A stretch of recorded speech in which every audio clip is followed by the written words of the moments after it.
Well, Mr. President Manuel, thank you so much for that very warm, overly generous introduction, and good evening, ladies and gentlemen. There's no pressure at all in following President Bill Clinton to this podium. I don't feel any pressure at all. Let me reassure you. It is really wonderful to be in Madrid. I have never lived here, but I've come here often in my diplomatic career with Warren Christopher and Madeleine Albright and Condoleezza Rice, and it's such a beautiful city. Manuel and I just took our only time outside today was to take a walk in this lovely neighborhood. No voy a dejar de dar un paseo esta noche antes de irme a dormir. Estoy muy agradecido a la Fundación por invitarme. Ha sido un día fascinante. Hemos hablado con muchos periodistas de lo que está pasando aquí en Europa. Me han formulado muchas preguntas sobre un tío llamado Donald Trump y lo que él representa y lo que él tiene pensado hacer con nosotros y con todo el mundo. Y vamos a hablar de ello esta tarde. He estado todo el día con Manuel. Él aprobó el examen realmente con matrícula de honor y luego hizo un doctorado en Oxford y ahora es profesor en Harvard y pronto volverá a Madrid a ser profesor aquí y será parte de la fundación, y esperamos entablar una cooperación muy sólida entre la Fundación Rafael del Pino y la Universidad de Harvard, porque estamos intentando desarrollar nuestra capacidad de comprender más cabalmente los asuntos europeos y la relación transatlántica. Hay otro amigo aquí en la sala, Ana Palacio, antigua ministra de Asuntos Exteriores de España, que es muy amiga de Estados Unidos. Y recuerdo que si estuvieran aquí Colin Powell y Condoleezza Rice, hablaría en términos muy elogiosos de Ana Palacio, porque no solamente es amiga de Estados Unidos, lo ha sido en momentos muy difíciles, pero nunca ha dudado en decir si no estaba de acuerdo con alguna política norteamericana. Por lo tanto, agradezco a Ana por estar aquí, por honrarnos con su presencia esta tarde. Por tanto, todos vosotros ahora vais a estar sometidos a uno de mis peores fracasos. Yo no he podido nunca aprender español. Es realmente una mancha negra en mi currículum. Le he dicho a mis 3 hijas pues que esto es algo imperdonable. En Estados Unidos hoy por hoy es obligatorio hablar español.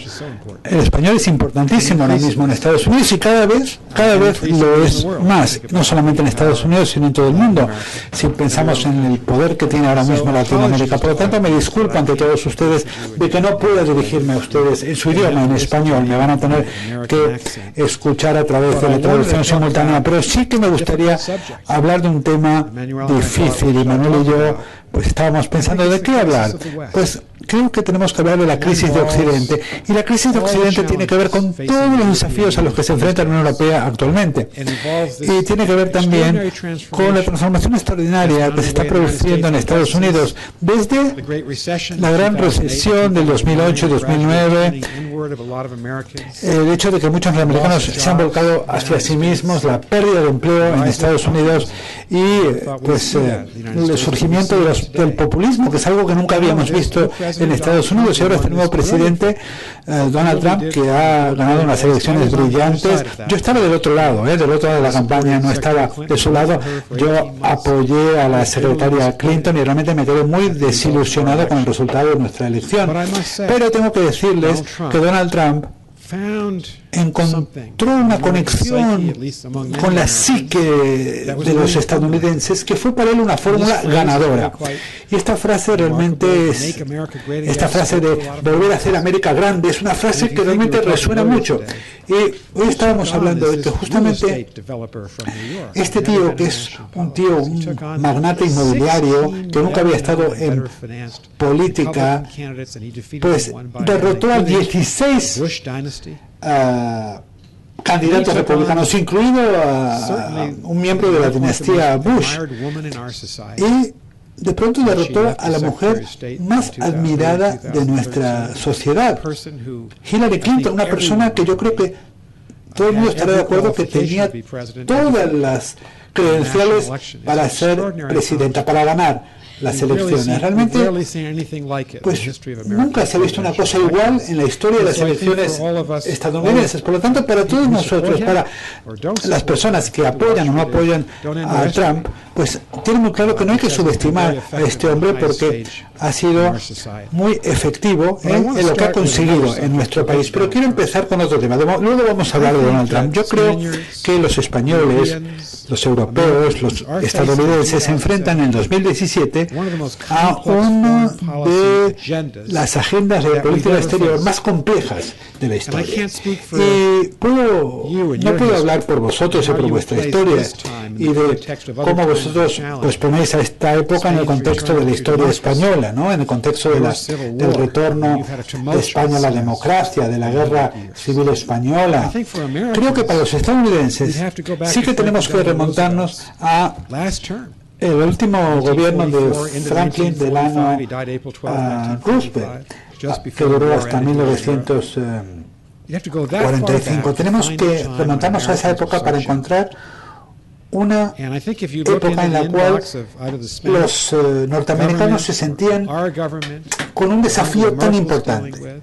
Y pues si pensamos ahora en lo que está sucediendo en el mundo, Brasil, en Alemania, en la India, hay unos desafíos impresionantes. El cambio climático, tenemos la obligación de organizar 195 estados para luchar contra un desafío que afecta a 7.500 millones de personas y acabamos de dar pasos muy tímidos. Desde la Cumbre de la Tierra en 1992, a Copenhague en el 2009, a París en diciembre de 2015. Ese primer acuerdo que apenas consigue empezar a mitigar el problema, pero Estados Unidos, China e India, los grandes emisores de carbono, pues están tímidamente obligados a reducir sus emisiones. Y este problema transnacional afecta a todos los habitantes de la Tierra. Y hay tantas otras cuestiones como esa que requieren no solamente una cooperación a nivel regional entre Estados Unidos y Europa, sino también una cooperación a nivel mundial. El tráfico de mujeres y de niños, que es algo que sucede en todos los continentes y lo sabemos, los cárteles de droga organizados, los cárteles del crimen, especialmente en los últimos 5 o 6 años, el surgimiento de los ciberdelitos, el ciberespionaje, la posibilidad de las ciberguerras. Si existiera otra guerra mundial, que espero que no suceda, pues empezará en el ciberespacio, con toda seguridad. O el cibercrimen, las redes organizadas diseñadas para robarnos nuestra información personal, información bancaria, información de salud, de nuestros iPhones, de nuestros portátiles, para pues sacar beneficio de ello. Y pensemos en las pandemias, en la posibilidad de escasez alimentaria. Hemos llegado a un punto en la historia mundial donde tenemos que organizarnos a nivel global, a nivel transnacional, para ser efectivos y para poder servir a la opinión pública y para poder prevenir problemas, mitigar problemas y reducir la severidad de los grandes problemas de la humanidad y pues conseguir el progreso humano. Esto significa que tenemos que también involucrar al liderazgo chino, a los brasileños, a los sudafricanos, a los turcos, a los saudíes. Todos ellos se han incorporado a las antiguas potencias del G7, Canadá, las potencias europeas, Estados Unidos, y ahora se ha ampliado este círculo al G20, porque hace falta un consenso mundial en cuanto a cómo solucionar los problemas del mundo. Es una época apasionante. Y también es apasionante el hecho de que pues el problema nuclear también nos afecta, porque hay personas. Si podemos pensar que hay un chaval de 20 y pocos años que tiene un arsenal en Pyongyang, un arsenal nuclear, y pues realmente es imposible determinar si es una persona racional o no, al disparar misiles balísticos y realizar pruebas nucleares para amenazar a Corea del Sur y Japón. Los expertos dicen que dentro de 5 o 10 años quizás haya un misil balístico con una cabeza que pueda pues incluso llegar a San Francisco, o Sacramento, Los Ángeles, a San Diego, Nevada y Arizona, que como norteamericanos es algo inaceptable para nosotros, que este país que ha causado tantos problemas en el mundo pueda pues superar una amenaza nuclear para mi país. Y luego ni hablar de los problemas de armas biológicas, etcétera. Y los líderes globales tienen que estar todos a una, todos tenemos que trabajar, todos tienen que trabajar conjuntamente, como lo hizo Ana Palacio cuando era ministra, viajando por todo el mundo para intentar, pues, avanzar en estas cuestiones globales tan importantes. Yo no estoy diciendo que sea el momento más peligroso que hayamos vivido. Vosotros pasasteis por una guerra civil, nosotros también. Esos han sido momentos muy terribles para nuestra sociedad.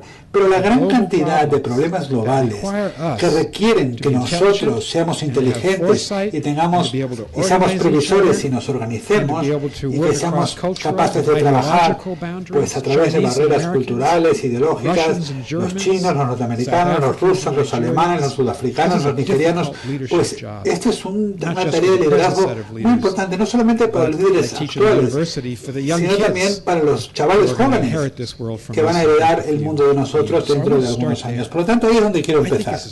Creo que es un momento muy difícil para ser líder mundial ahora mismo. Es difícil ser diplomático en España, en Estados Unidos, pero es una época importante. De hecho, es una época importante para resolver estas cuestiones. Ahora, los que han organizado estos esfuerzos básicamente han sido siempre Europa y Norteamérica por nuestro poderío económico en los últimos 100 o 150 años debido al poderío militar que tenemos, desde la Segunda Guerra Mundial hasta el final de la Guerra Fría, debido también al liderazgo que hemos ejercido a nivel tecnológico hasta el pasado reciente, porque China con Deng Xiaoping pues se había centrado básicamente en lo que es China, en desarrollar su país, en sacar a la gente de la pobreza, recuperar Macao y Hong Kong. Y la India pues tiene muchísima gente que vive por debajo del nivel de la pobreza, pero son los europeos y norteamericanos quienes desde 1945 han sido los que han impulsado la agenda, han organizado las conferencias, son los países que han impulsado la cooperación internacional. Europa ha sido el líder indiscutible del cambio climático. Como diplomático norteamericano recuerdo cuando estábamos pues negando el cambio climático, cuando la administración de George Bush dijo no vamos a adherirnos al Tratado de Kioto, y yo era diplomático en aquella época y para mí fue muy difícil, ¿no? Y yo trabajaba, era embajador en Grecia y estaba en un país europeo, y los europeos siempre pues han defendido las ideas del cambio climático. En ese momento la Unión Europea era la conciencia de hacer tañer las campanas para que el mundo se organizara para hacer algo contra el cambio climático. Los norteamericanos y los europeos tienen un rol muy importante ahora y lo van a tener en el futuro también. La Unión Europea es la economía global más grande del mundo. Estados Unidos es la potencia militar, política, económica más grande del mundo. Vamos a tener que ser previsores para reconocer los problemas principales y llevar al mundo a soluciones concretas. Pero creo que estamos en una crisis en este momento. Creo que Europa se enfrenta quizás a los desafíos más importantes que se ha enfrentado pues en muchísimo tiempo. Por lo menos desde la Segunda Guerra Mundial. Y nosotros tenemos en Estados Unidos una crisis existencial. Ahora tenemos un debate en cuanto a qué tipo de potencia tenemos que ser, o si tenemos que ser o no una potencia mundial. Nuestro presidente pues le ha dado la vuelta a todo en Washington. Y quiero decir algo acerca tanto de Europa como de Estados Unidos.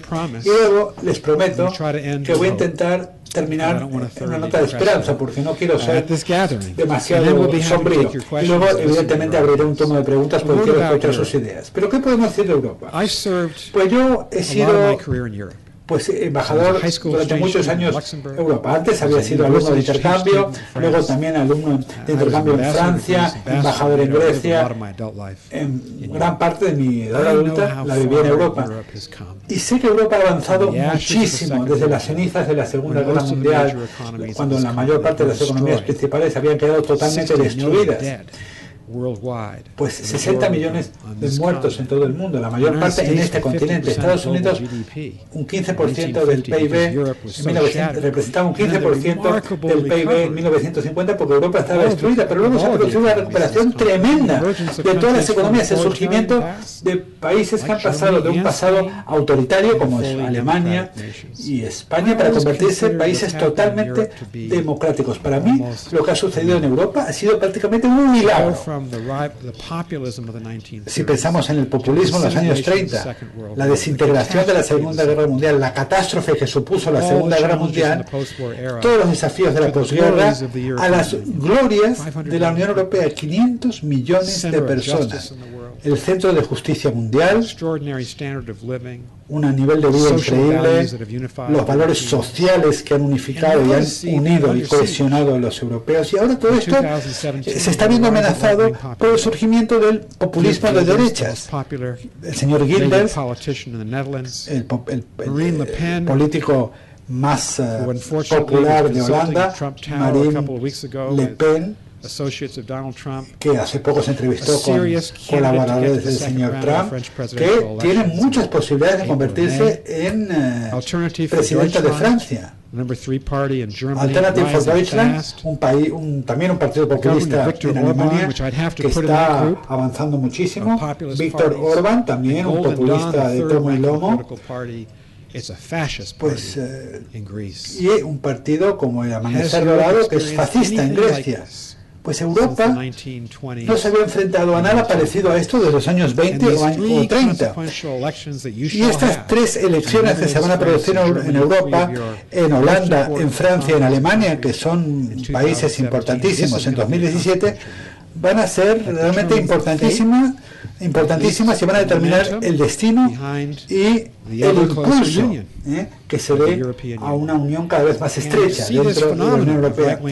Y este populismo de extrema derecha pues coincide con el desafío planteado por Putin en Europa, el desafío de Putin de dividir países vecinos a la Federación Rusa, especialmente su división de Ucrania, lo que quiere hacer los países bálticos, la división de Georgia hace casi 8 años y medio. Desafío populista, el desafío de Putin, el desafío de los inmigrantes que desde fuera de Europa, pues se ven prácticamente dos Europas. La Europa occidental que está intentando dar cabida a este éxodo de personas que sale de Siria y de Libia y de Irak y de Afganistán, los europeos del este que están cerrando las fronteras, especialmente a los refugiados musulmanes. Pero para mí, ver cómo este fenómeno divide a la Unión Europea y plantea un desafío tan grande a la capacidad de Bruselas de formar una política coherente, pues es algo realmente desgarrador para una persona como yo que lo ve desde fuera. Y luego, además de todo esto, el Brexit, la segunda economía en importancia, el poderío económico, el poderío militar más grande. Un país como el Reino Unido que dice nos marchamos, vamos a invocar el artículo 50. El reloj se pone en marcha el mes próximo y probablemente el Reino Unido se va a marchar buscando nuevas relaciones dentro del mundo. Esto va a tener un impacto importantísimo también sobre la salud y el futuro de la Unión Europea. Y como yo todavía interesa mucho lo que sucede en Grecia, pues parece que va a haber otra crisis en Grecia y otra vez el gobierno griego va a desafiar al Banco Central, a la Unión Europea, al Fondo Monetario. Pues estos son realmente una serie de problemas extraordinarios y todavía no he hablado del hecho de que el proyecto europeo parece estar debilitándose. Marine Le Pen quiere sacar a Europa de la eurozona. Los populistas no quieren una Unión Europea cohesionada. Y en mi país, por ejemplo, en los estados, pues los estados quieren que Washington ceda poder e igual pasa en Europa, ¿no? Quieren recuperar en los países europeos o algunos de ellos parte de los poderes cedidos a Bruselas. Yo como un outsider que soy, como persona que lo mira desde fuera, pues no recuerdo ninguna época en mi vida en que Europa se viera amenazada por tantos desafíos. Y quiero decir que Estados Unidos siempre han apoyado a la Unión Europea y espero que siempre sigamos haciéndolo. Yo no quiero ser injusto o irrespetuoso con nuestro presidente, pero cuando él le dijo al diario Times de Londres hace 2 semanas que a él no le importaba si la Unión Europea tenía éxito o fracasaba, pues para mí esto fue una declaración tremendamente equivocada, porque desde Truman en adelante todos los presidentes norteamericanos siempre han intentado resolver todos los problemas entre Francia y Alemania, porque esa diferencia, esos problemas entre Francia y Alemania han sido el origen de muchas guerras. Por lo tanto, siempre los presidentes de Estados Unidos se han interesado muchísimo por fomentar la cohesión en Europa. Yo siempre he dicho a mis alumnos, hay 2 historias impactantes en nuestra era. En primer lugar, la revolución tecnológica y luego también la Unión Europea. Son para mí los 2 hitos principales del siglo XX. Se trata, Europa es una unión virtuosa, democrática, pacífica, y yo espero que Donald Trump pues se dé cuenta de la importancia de apoyar al proyecto europeo. ¿Por qué vamos a apoyar el populismo? ¿Por qué vamos a apoyar fuerzas disgregadoras de la Unión Europea, como hizo el señor Trump en ocasión del Brexit? Si le preguntas a cualquier persona, los secretarios de Estado, secretarios del Tesoro, secretarios de Defensa, ninguno de ellos, demócratas o republicanos, te van a decir que no hay que apoyar a la Unión Europea. Por lo tanto, yo espero que los europeos sientan que nosotros estamos con vosotros, pero claro, ha llegado un tiempo en el que no queda claro si Estados Unidos está con Europa. Cuando el primer visitante de la Trump Tower después de las elecciones fue Nigel Farage. Y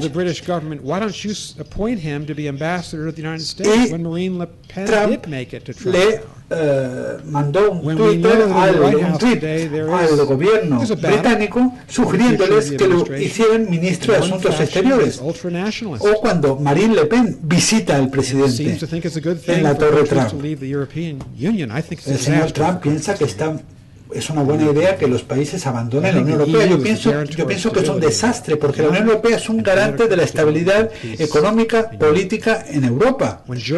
Cuando Alemania se reunificó, y todos lo recordamos, cuando terminó la Guerra Fría, Mitterrand, Kohl, Thatcher y nuestro presidente George W. Bush, ha dicho que por fin Europa es libre y está pacificada. Por lo tanto, yo quiero decirles a todos, nosotros en Estados Unidos creemos en vosotros, creemos en el proyecto europeo y queremos que tenga éxito, pero creo que el proyecto está en este momento en crisis, y creo que en Estados Unidos también en este momento está pasando una crisis. When as the leading economic, military, and political power in the world, we're now having a national debate about whether NATO is obsolete or worth continuing. I always felt as a diplomat, and I work for both parties as all of my brethren in the Foreign Service do, and we're apolitical, that the great power advantage that we had over the Russians and Chinese is that we had allies in the world, and they didn't. And it's a very meaningful thing to have allies. It's from a purely self-interested point of view. It expands your power base. It makes you stronger. But I found out on 9/11 just how important the NATO alliance was to the United States. I was a very new 11, 12-day-old new American ambassador to NATO on 9/11, watching from Brussels as the Twin Towers crashed and burned, Pentagon was attacked, 3,000 people died, trying to communicate with Washington. But the White House and the State Department had been evacuated. And the Canadian ambassador called me. He was the dean of our diplomatic corps at NATO, the longest-serving ambassador, David Wright. And he said, have you thought about invoking Article 5? And you all, I think, know what Article 5 is of our treaty. An attack on one of us is an attack on all of us. The great historical articles that it was the Europeans who came to Harry Truman at the very end of the negotiations in March 1949 to say, we don't think if we form this collective defense institution with you that you'll actually come a third time, you the Canadians across the Atlantic. If Stalin attacks, as the West Europeans feared that he might attack, 1949, and so at the very last moment in these negotiations, we agreed to Article 5, that we would come over, and the presumption always would be that the North Americans would come back. That would be the scenario. And the huge historical irony is that the only time we've ever invoked Article 5 was the next morning, September 12, 2001. And it was the Europeans coming to the defense of the Americans. It was the Europeans even saying to me at NATO headquarters that night, I was asked a question, who attacked you? The evening of September 11th, and President Bush had not yet declared it was Osama bin Laden and Al-Qaeda. That would come later. I said, we haven't said who it is. We have suspicions. And they still invoked Article 5, and they said, we will go to war with you. And every NATO country went into Afghanistan, and every NATO country is still there. So when I hear Americans say, what value are these alliances? Have they paid their dues? Why is Spain not at 2% of GDP? Well, I wish Spain was. But I tell that story about 9/11, how in our time of greatest need, you came to our defense. That's the value of allies. And I called Anna's good friend Condi Rice the morning of the 12th to say, the Allies want to go to war with us. I need to get the President's permission. And she said, go for it. The President was asleep. It was 4 in the morning. But she said to me, it's really good to have allies in the world. And that's why Americans need to be devoted to Europe and Canada, because we need you, and I think you need us in a dangerous world. And what bothers me now is that the new administration, at least in the campaign in the early days, the new president has been saying, do we really need these alliances? Japan, South Korea, Australia, NATO? And the answer is yes. It's the foundation. Do we need a trade in the world? We're now questioning NAFTA, which I think has been one of the great success stories in American history. Our virtuous North American Union with Mexico and Canada. Questioning the US-EU trade agreement. Rejecting the Trans-Pacific Partnership. This is not 1817. Where you can be an autarkic economy, or where the United States could live in splendid isolation because the Atlantic and Pacific would protect us. It's 2017. We live in a global economy. We're succeeding in the global economy. But if you begin to raise barriers and reject free trade, and especially reject multilateral trade, China's going to write the trade rules in Asia. And they will not write them in a way that you or I would agree with them. Because they won't respect intellectual property rights, and there will be major advantages for the Chinese government against the small. We've always been a trading nation. Since the earliest days in the 1780s of our republic, and we can't deny that we are a trading nation. But trade is under question, as alliances are under question. And the third thing that is under question, and for me this is existential, and it's existential for every American, is, do we keep our doors open? Do we continue the immigrant tradition in American society? Every American, I don't know how many Americans are here tonight.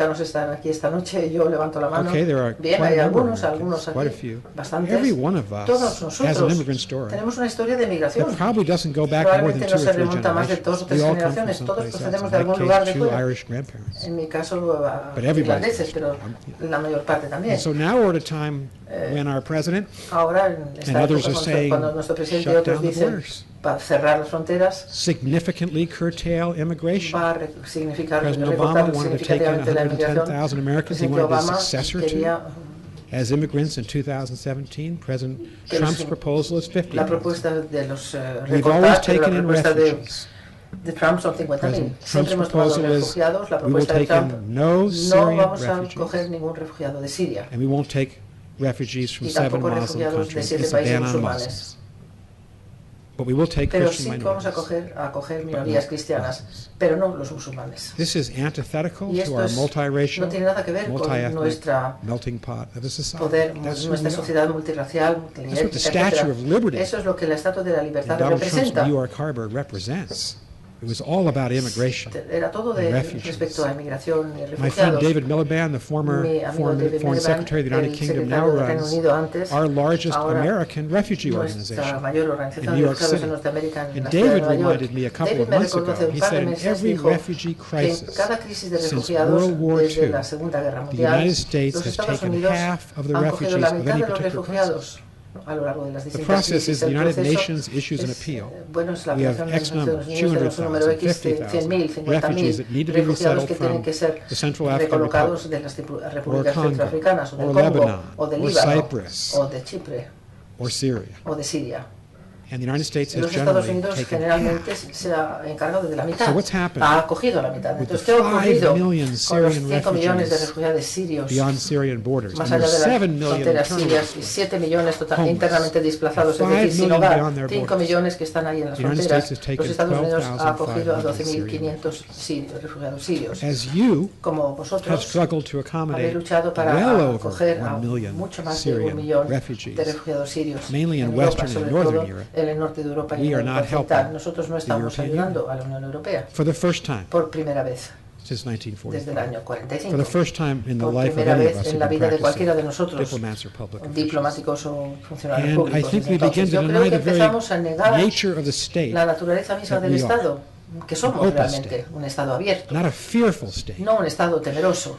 And we have this Y extraordinary tenemos debate in the este United debate States right extraordinario en now. los Estados Unidos ahora. There's a lot of Hay alternative muchos facts hechos and alternativos misinformation being y put mala forward información que se by está the planteando president. por parte del presidente o And mala by his información supporters. errónea y por los que le And the apoyan facts también. are Y los hechos son that of que all the Syrian de refugees todos that los we have refugiados taken in, sirios que not a hemos single acogido, one ninguno de has ellos been engaged in a terrorist attack. ha Of estado the metido en ataques 800,000 terroristas. refugees De we've los taken 8.000 since que hemos 9/11 from all del over the año world, 11 de septiembre we've de todo el had mundo, very ha habido few, as muy in single pocos, digit, un problems of solo even dígito people problema becoming de problemas criminals. que ni siquiera se han People convertido en don't come to the delincuentes. La United gente no States viene a los because Estados Unidos porque they want to quieren become lawless. They want to come to become citizens, to quieren convertirse en escape ciudadanos para some escapar horrible de reality, alguna some realidad que es war, horrible, alguna some guerra, famine. alguna We hambruna. find that our Nosotros refugees encontramos are que our nuestros best refugiados citizens, son los mejores and ciudadanos, sometimes the most a patriotic veces los citizens más because they patriotas choose to be porque han citizens. elegido ser They're not estos just ciudadanos born allí as citizens. y So this is a han remarkable nacido para debate. serlo. We Es need to un begin to debate debate, should we sorprendente. have allies? Debemos tener Should we aliados, trade? debemos tener And should comercio we close y debemos down cerrar the borders of the las country fronteras del to the país least fortunate? para los menos the people afortunados, who para really las personas need que us. realmente nos necesitan. I think it's shameful, Yo creo que es the vergonzoso debate we're having. el debate que estamos teniendo ahora. And it's almost as if I Y don't prácticamente es como recognize the que si country no that we reconozco live el in. país en el que vivimos. I told Yo ya le dije a Manuel earlier Manuel today, antes in our election que we en had nuestra Bernie elección Sanders run teníamos a from the Bernie left to say Sanders que iba de la America's izquierda failing. diciendo América está And you had Donald fracasando Trump run y from the Donald right to Trump say que iba por la America's derecha diciendo failing. And there América stood está Hillary fracasando Clinton saying y decían lo mismo. we're at 4.7% unemployment. 4,7% de desempleo, We've got paro, very low inflation. muy baja inflación. We're the dominant global Somos la economy. economía dominante If you global. look at our strengths, Si miramos las biotechnology, fuerzas, nanotechnology, biotecnología, the digital nanotecnología, age that's en la era coming, digital que está artificial viniendo, la inteligencia intelligence, artificial, California, Austin, Texas, California, Research Triangle, Texas, North el Carolina, triángulo de I don't investigación think de it's North arrogant. Carolina del Norte, Where I live, Boston, donde yo these vivo are en Boston, among the leading tech centers of the world. entre los We're going to be strong 50 lugares years. líderes del mundo, vamos a ser fuertes We're not 50 años. failing. ¿Qué es lo que está fallando? And yet, if ¿Cómo que that's estamos the fallando? political rhetoric Y esto es la from left retórica and right, política, it's tanto hard de for a derecha a responsible izquierda. person standing in the Es middle, difícil estar like Hillary ahí en Clinton, medio como personas to responsables withstand como Hillary that Clinton para ideological aguantar este We're not sin failing. sentido Europe is ideológico. not failing. No estamos fracasando en Europa We're living in tampoco. virtuous Vivimos times. en Lots tiempos of problems, virtuosos, but muchos lots of problemas, advantages, pero lots muchas of growth. ventajas también, mucho crecimiento, And I think that's what's mucha important prosperidad. for Yo creo que esto es lo que es el Europeans and apoyo Americans to get back. And I'll para finish americanos this y note. europeos para What we seguir built adelante. Lo que hemos since construido desde May 8th, 1945, the end of the el war in 8 de Europe, mayo de has 1945, el been final the de la guerra, ha greatest sido liberal world order in el human history. orden más liberal y mayor del mundo It's a en la historia world del order mundo. that Es un orden we mundial Europeans, que nosotros Americans, europeos y Canadians believe is americanos, based on human freedom, basado en la libertad human de dignity, los humanos, la dignidad democratic humana, governments, gobiernos the rule of the democráticos, people, el papel a de las free personas, press, una prensa the libre, movement of el peoples, movimiento de las Schengen, personas, Schengen, las fronteras americanas aceptando personas de todos colores y todas creencias, es el mayor invento en la historia global. Nosotros, creo yo, los europeos y norteamericanos, no queremos vivir en estados rusos autoritarios, no queremos vivir en China tampoco, antirreligioso y anti-estado de derechos humanos. Queremos vivir en sociedades libres. Y es este orden del mundo liberal que es tan valioso y tan frágil. Se disputa lo judicial y decimos que tienen que tener derechos disminuidos cuando no queremos la prensa libre, que es la guardiana de la democracia. Que lo que Jean Monnet y Robert Schuman han creado, Truman y Marshall, otros también han construido. Y todas nuestras carreras, desde luego la de Ana y la mía, porque aquí la otra persona estaba justo empezando, Manuel estaba justo empezando, intentamos realizar este orden mundial. Y no deberíamos permitir que se eliminara por el populismo por ambos lados del Atlántico. Yo creo, tengo esta fe que Europa va a conseguir pasar por estas elecciones. Yo tengo fe en los alemanes, que no van a oír la llamada del populismo. Tengo fe en mi propio país también, en Washington Post y New York Times. Tengo fe en nuestro sistema del tribunal y también en nuestros senadores que se levantan y dicen que no deberíamos ser los mejores amigos de algunas personas. Yo tengo fe en que vamos a poder pasar por todo esto, pero es un tiempo difícil, un tiempo para la unidad transatlántica. Una de las cosas de las que hemos estado hablando en la Fundación del Pino hoy es que la Fundación en Harvard y la de Rafael del Pino deberían trabajar juntas. Deberíamos retornar el estudio de Europa al centro de la Academia Europea, lo que ocurre en nuestras universidades, la investigación de Europa toda se ha ido porque Europa es perfecta. En los años 80 y 90 y en este siglo, y ahora estamos estudiando China, India, Latinoamérica y otras partes del mundo. Estamos intentando reconstruir un centro transatlántico en Harvard. No tenemos a nadie que enseñe aquí. Así que estamos hablando hoy de cómo vamos a poder trabajar de ambos lados del Atlántico para profundizar la comprensión de lo que pasa. Yo creo que trabajaréis en nuestros centros igual que nosotros aquí. De hecho, tengo esperanzas para nosotros. Creo que nuestras dos partes del mundo, de hecho, tienen éxito si resistimos a estas llamadas de la sirena por ambas partes. Muchísimas gracias.